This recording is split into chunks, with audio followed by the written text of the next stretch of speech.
Thank you to HelloFresh for sponsoring this video.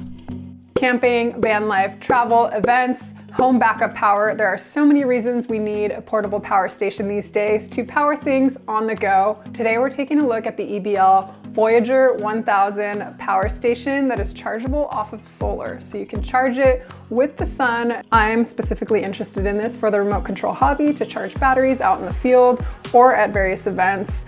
But this has so many other uses, especially these days with all the power outages and crazy weather. Today we're gonna unbox it, talk about the features, test it out with some solar charging, put it to the test with various devices. Stay tuned.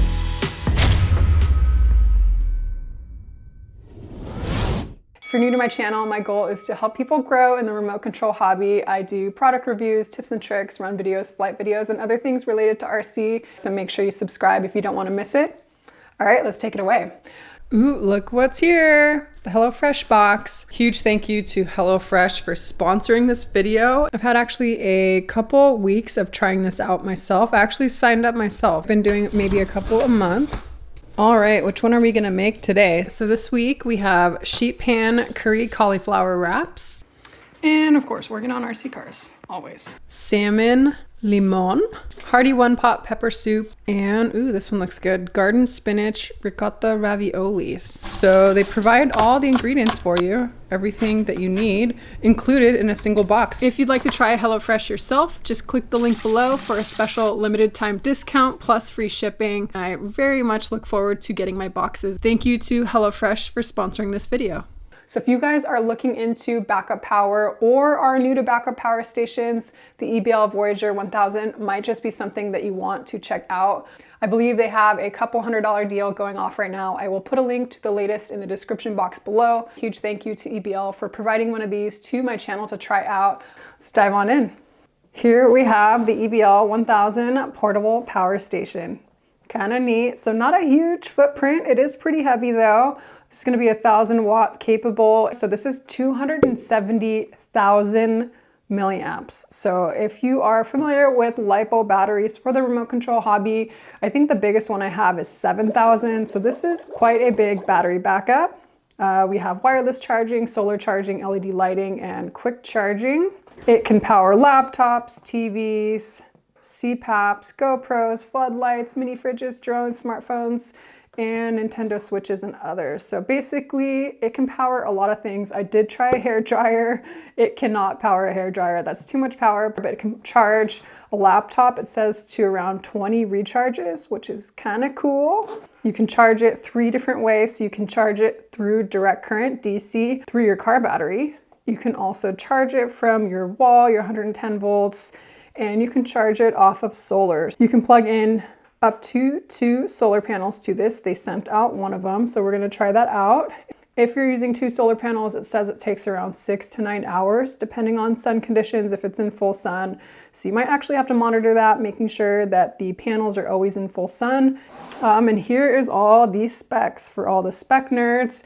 But if you're looking into these, there's a lot of different ones out there, so definitely good to read up on the specs. It is rated to 1,000 watts, so if it pulls above that, it'll shut down.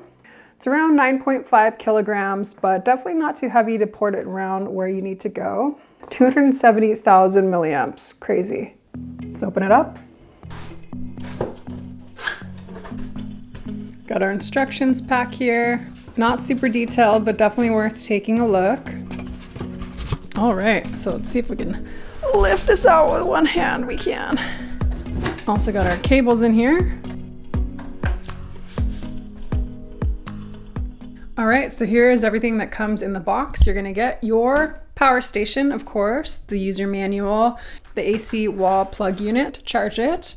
You're gonna get your solar adapter for your solar panels, and you get a DC charger. So if you wanna charge directly from your car battery in your cigarette lighter port, you can definitely do that with this. All right, so we're just gonna plug this into wall power now. This is your solar panel input, and this is AC and DC input. We're gonna plug that in.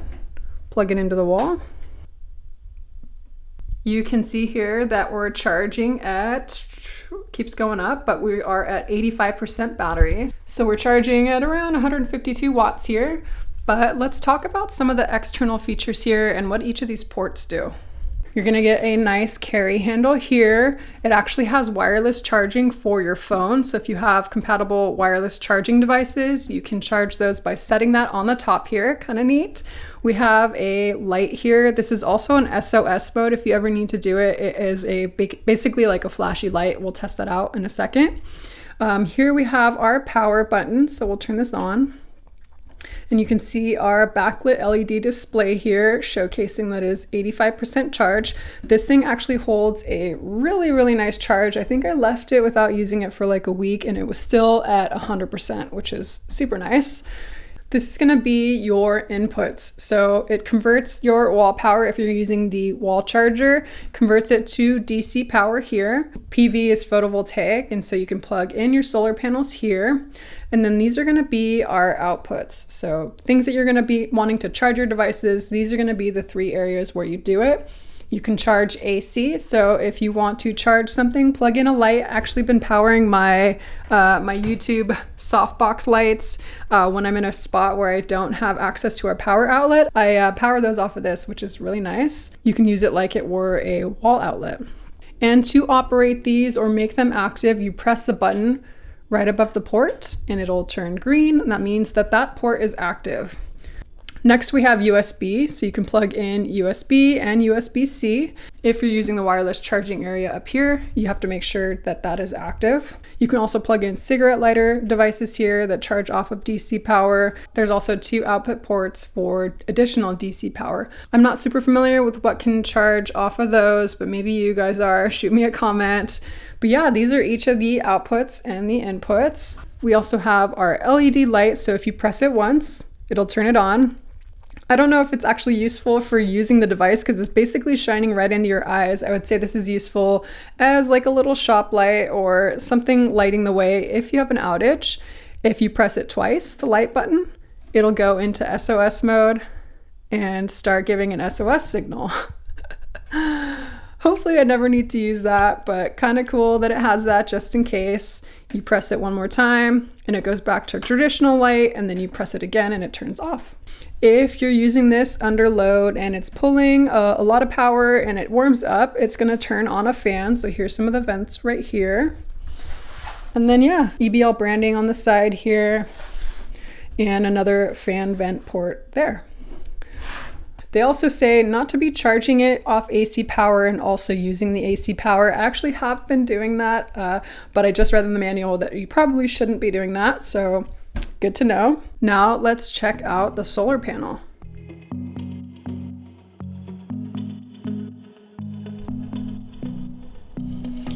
Looks like it has a little Velcro stand here. Open it up.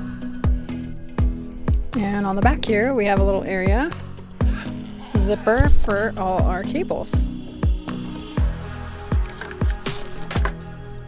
Just gonna plug the ones from the back of the solar panel into our little adapter.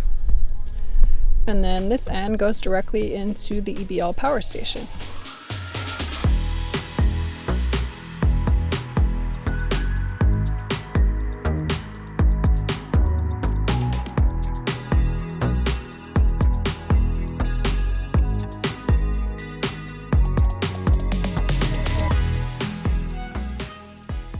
All right, so we have about full sun here. Maybe it's around 3 p.m. So maybe not exactly full sun, but this should be at peak charging at 100 watts. So we're at around 73 right now. And you could pretty much double that with 2 panels. This should take 9 to 12 hours with 2 panels, probably about double that with just 1. Next, I took this out to the flying field with me to see how it does charging LiPo batteries out in the field.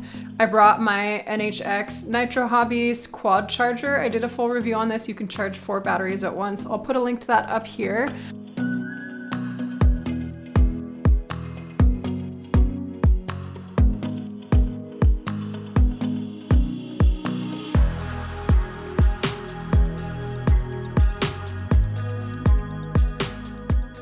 Okay, we're charging. Looks like we're pulling 46 watts.